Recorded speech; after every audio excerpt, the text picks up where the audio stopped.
Hello, ladies and gentlemen, back at you again. I just wanted to go over just a couple more things when it comes to programming MIDI drums on GarageBand, and I kind of just wanted to do another tutorial. When I'm doing this, I usually like to put my phone in airplane mode just because I normally get a lot of notifications and stuff while I'm doing, or like incoming calls or like text messages, and that can really get in the way while I'm working here. So I just wanted to show you guys how I program MIDI drums. I already have the basic, well, the complete idea for the drums that was recorded, but I want to reprogram them and just get them to sound a little bit better. These ones kind of sound, the audio quality it's not the best, the audio quality, or I feel like it's overly processed. And the cymbals are a little bit too loud. So what I want to do is kind of just tinker around with this a little bit and get my drums sounding a lot better. So here's where the song starts. So basically what I'm doing is I'm just listening to basically what's already there, and I'm going to reiterate everything. I'm going to reprogram everything. So I'm going to take everything that I hear and kind of step by step reprogram every drum sound, the kick, the snare, toms, cymbals, all that good stuff. So if you guys like watching, or you like seeing how things are done, then hopefully you enjoy this video. So here we go.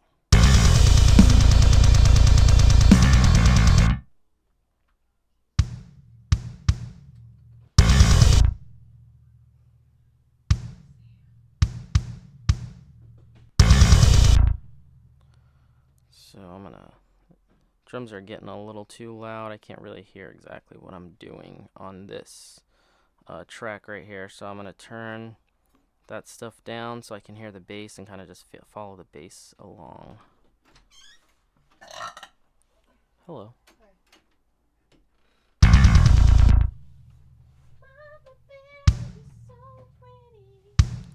I'm recording, you know that, right? Oh, sorry. People are gonna be able to hear you.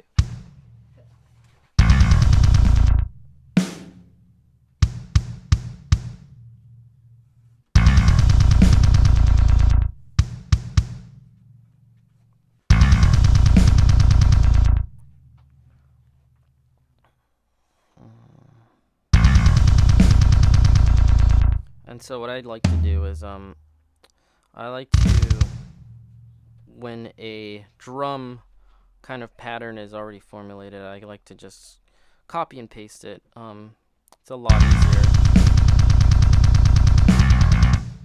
Gets things done a lot quicker. Just so I can hear where the drums are going.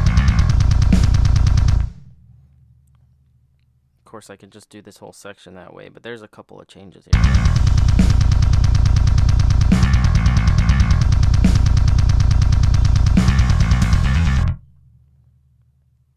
So I kind of just keep plugging away at it. Just keep listening, see if anything I hear changes. I can throw that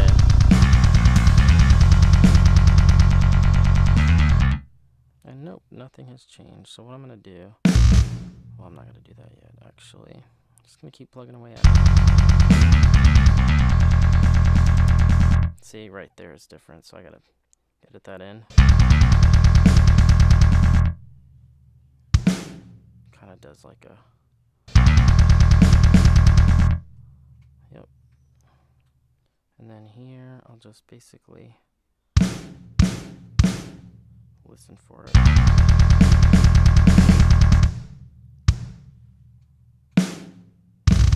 Get rid of these real quick.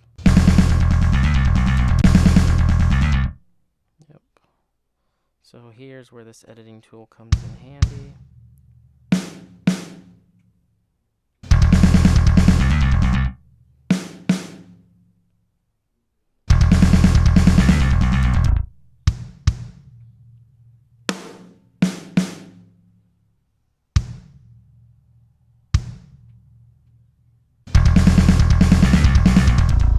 I'm gonna throw in some toms in there. Go from like high to mid to kick, and then I know it does like a quick palm mute. Yeah, I'm gonna throw some toms in there, and that'll get everything kind of formulated the way I want it. Right there. So when I isolate all of these tracks, I'm gonna make a kick track, a drum track, or a snare track, a tom track. Then I can isolate everything and kind of just mix each sound the way I want them to sound. You know what? I actually want to throw in some toms over here as well, because you can't have enough fills in a song sometimes. Sometimes they just really need it.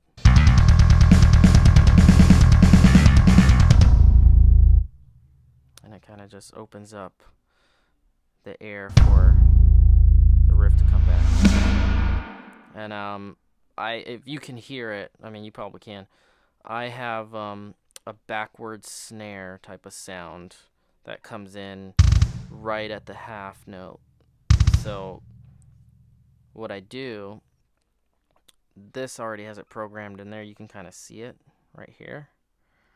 And basically what I do is I take that sound. I'm gonna keep this here. This sound, these are for all of my overdubs, like just like any extra sound effects that I want. So if like I mute that, like I don't know, I just like that really nice, clean backward snare into like, you know, the regular snare hit.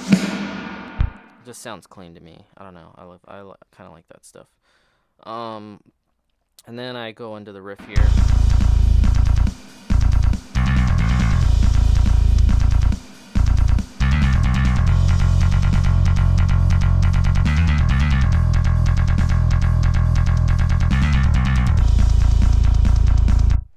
And I don't know. There's sometimes this happens. I mean, you guys heard probably if you watched the last video that I made. Changes happen in a song. Like in this section, sometimes when you listen to a song, like this section is really busy on drums, and what's gonna end up happening is I'm gonna change all those like 16 note kicks, and I'm probably just gonna do like 8 notes here and there just to like really open it up, let it sonically breathe.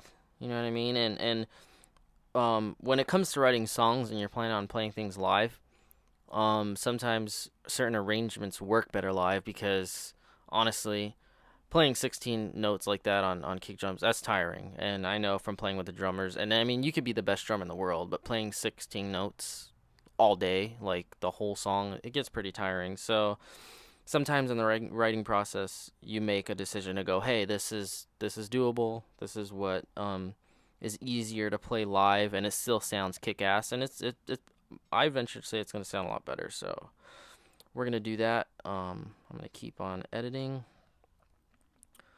This section is a little less busy than the intro. So what I can do,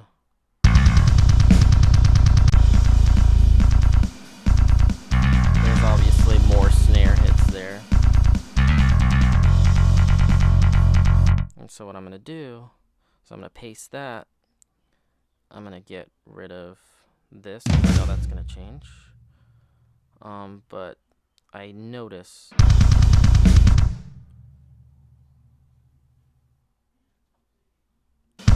there's fewer kick hits here, so I got to kind of figure that out. I actually should just edit this one kind of freehand. Sometimes it just, when you're editing MIDI, it helps to kind of just like listen and kind of input things as you go along, even though it takes longer and it's kind of tedious. Yeah, see, not as much as I thought. So it's boom, pop, boom. So, yeah. Yep, plugging away at it.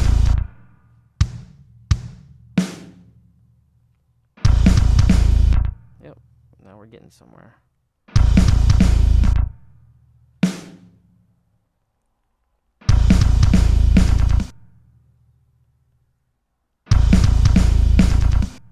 And you see how I'm kind of like following the bass line?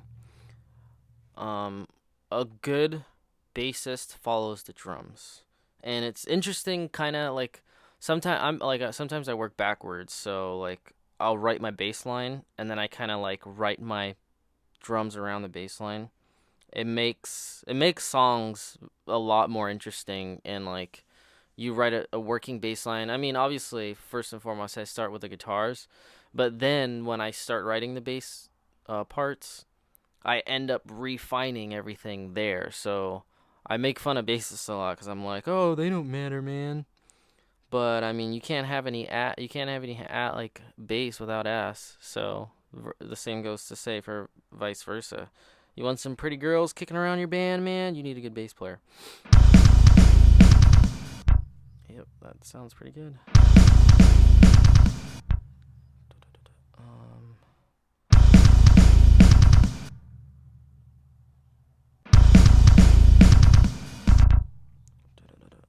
I'm trying. It's hard. Sometimes it gets really hard to hear, so it helps to crank the volume. Why are you staring at me like that? Are you serious? You want some pretty girls? You want some Are you Ah, you can't spell bass without S. disgusting? I'm just joking, obviously. Oh, one too many kicks there. Yeah, that's good. So that's pretty much that. This is obviously gonna take me forever, so I'm gonna have to edit the crap out of this video.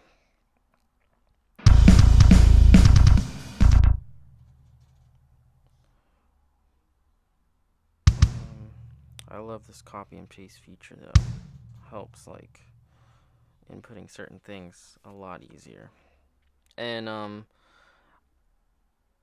for for ins just so you guys know, it helps a lot like when you're tracking guitars to kind of like split off your parts. I mean, in like regular studios, I know that they will take a section and like name it, kind of. Well, not kind of. A lot of people do that just because it helps the workflow um a lot better, and you like kind of know where you are. Um, so I don't normally do this, but I think I might just start doing it because it's a good habit to get into, and then when you're editing things, you know what's what, and you don't fuck up, you don't fuck yourself over, kind of. So if you notice, I'm just editing kick and snare, and then I'll go back over and I'll listen for the cymbals. I mean, I don't know. I like working through it that way. It's a little bit easier.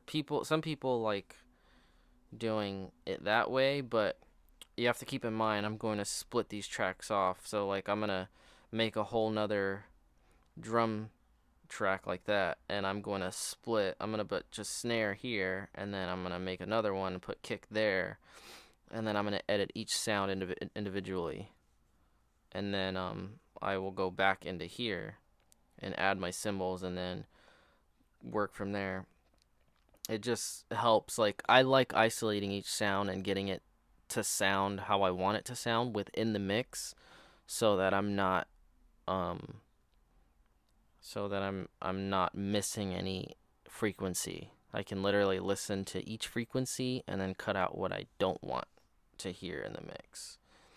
And I mean, everybody does things differently. That's how I do it. That's not the right way, it's not the wrong way. It's kind of just how I like to do things. And that was too soon, apparently. It helps. I should do this. Stretch this out. Like I said, working in this little mini DAW is not ideal, but if it's all you got and you're trying to produce demos, it's the good way to go versus like dropping $2,000 or $3,000. I'm probably gonna spend like $4,000 when I get my own Mac, but gotta do what you gotta do for now. I should throw a kick in there. Yeah, that sounds a lot better. Oops. Okay, sick. Snare.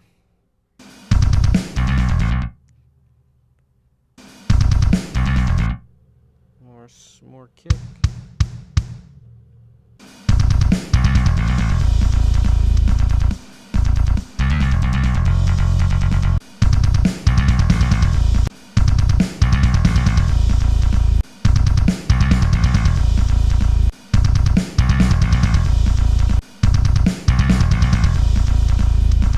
Oh, I love that bass. I mean, it's hard to mix bass sometimes. Sometimes you're like, I want it to sound better, but then you're like, oh, I can't get it to sound better because this is a MIDI freaking instrument and it's gonna sound like crap either way. But I took out too much of the highs.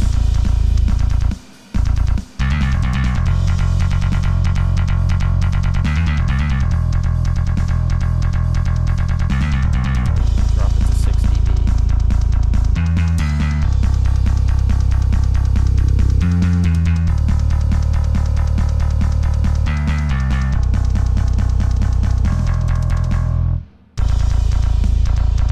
I don't know. I really like that, how this bass line is crushing right now. Obviously, it's really loud because I want to hear what's going on. I mean, it's the only thing I'm hearing right now, but...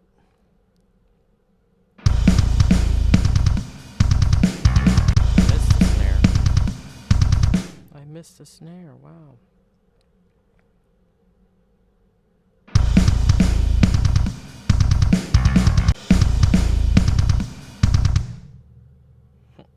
Wow.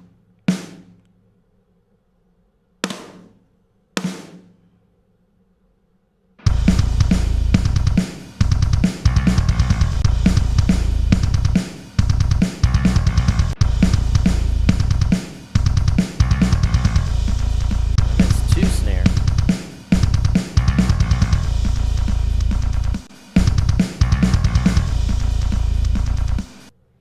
Yep, and then I just take this section, copy, paste, and then there's kind of a switch up here. I need to listen for that.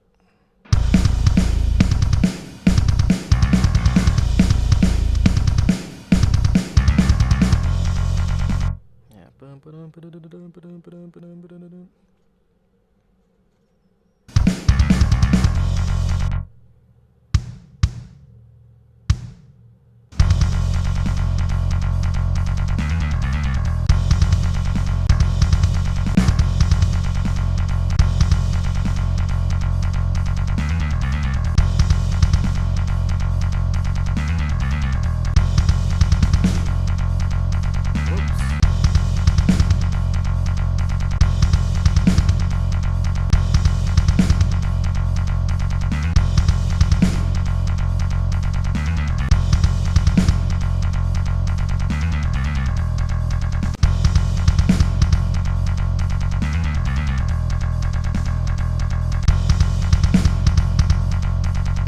How fun. This is so much fun. No, it's not. Sometimes it's super tedious, but like when you're obviously this isn't my like I wrote this song a while ago, so I'm like, oh, I just want it to be done already. Sometimes I just wish I had like an electronic kit just to lay down the playing and then I can mix them. But I don't know how to play drums that great, so it's like but it's what you got to deal with sometimes.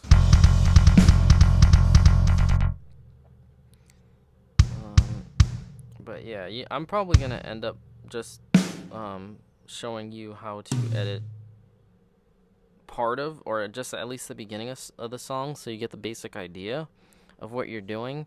But there's a million videos to show you how to program MIDI. I'm just trying to show you guys how to do this on GarageBand, obviously, on your phone. Which, if you listen to the track, like, obviously there's no cymbals in there, but it doesn't sound half bad.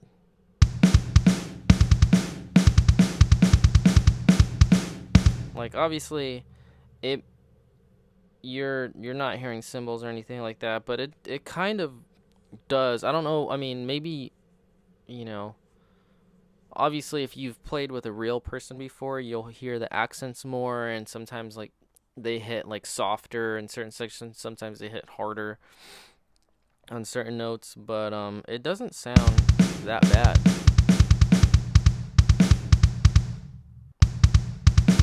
Oh, I missed a kick. And notice I am like spacing out these kicks so they don't I mean, not that it affects the ring out, cuz I find that here it doesn't.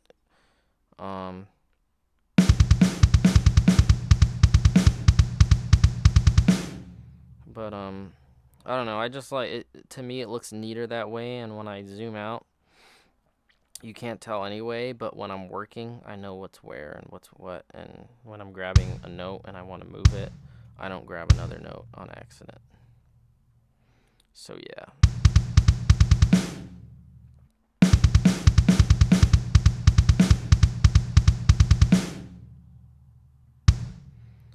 So yeah. This is probably going to be a hella annoying long video, and I'm gonna have to edit the crap out of it, but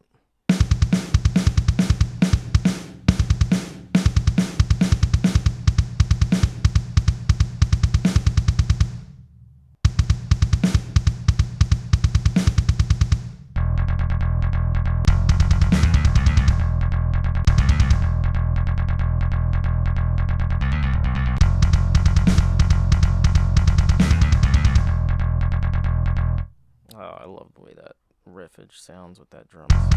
With those drums behind it.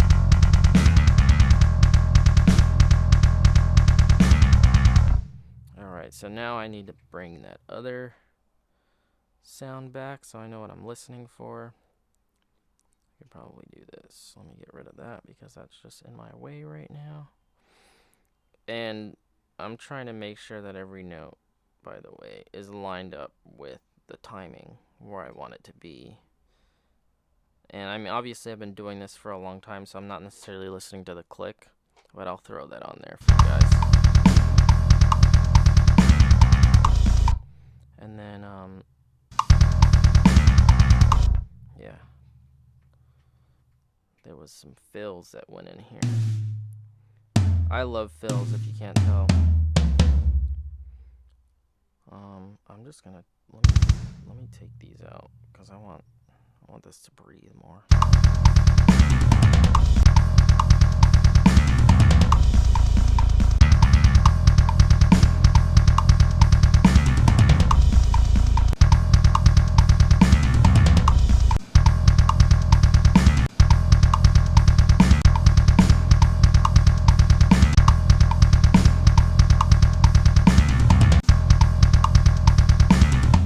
I'm hearing something in the original track that I'm not hearing here.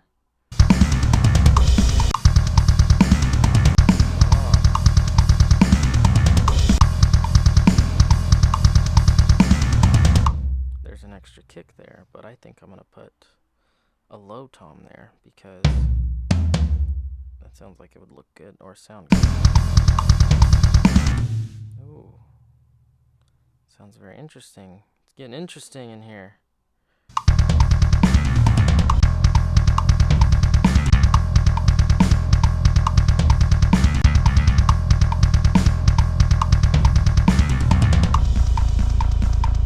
I know what I'm going to do. I'm going to throw 2 snares in here, and I am going to do like a weird roll here. Let's see how this sounds.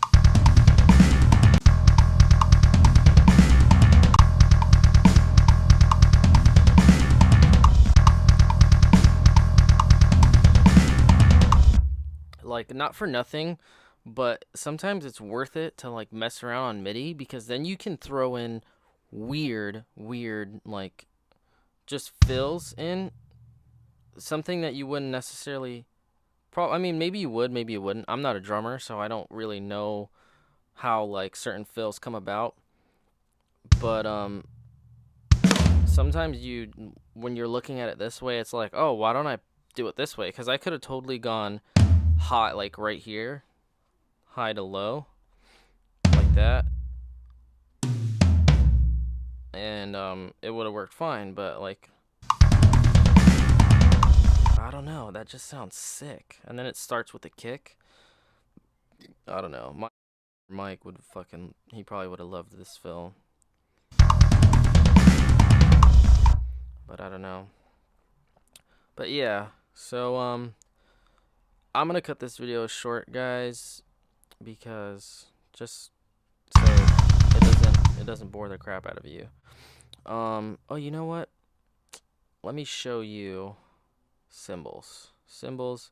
So obviously, let me blow this up. So there's not a whole lot of cymbals to work with here. You only have one crash, you have a ride, and then you have like the ride bell, obviously, which is like, you know, the very high point of the ride. And then you have like another kick, which I don't even bother using. You have a clap, and then you have a tambourine. So what I normally do is I program my cymbals or my crash where I want it to go, and then I will later go on and I will kind of like separate. I'll make two different crash tracks, and I will kind of just separate them in the mix. And like maybe I'll pan one to the right, maybe I'll pan one to the left. And because of how these drum kind of the way they're set up, like if I take you into it, like that's the kit you're working with. So it's like not a whole lot to go off of. I swear, if I wish I had like Superior Drummer or like Easy Drummer or something like that, which eventually I will get in the future, but there's not a whole lot to work with. So that's kind of how I do things now, and it works. That's how I did this one right here. But again, the cymbals are too loud.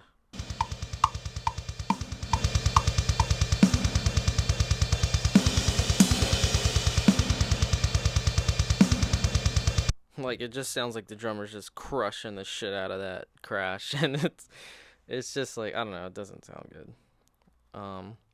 Could I have EQ'd that to sound a certain way? Yeah, but because it's on the whole track of the drums, it would affect the snare, it would affect the toms, how they sound, the kick, all of that good stuff. So that's why I recently started isolating everything, because technically that's how you would do it in a studio. You would isolate all your like your drums, the kick, the snare, the toms, and then just have like overhead to like kind of just get the spectrum of the cymbals that you're using.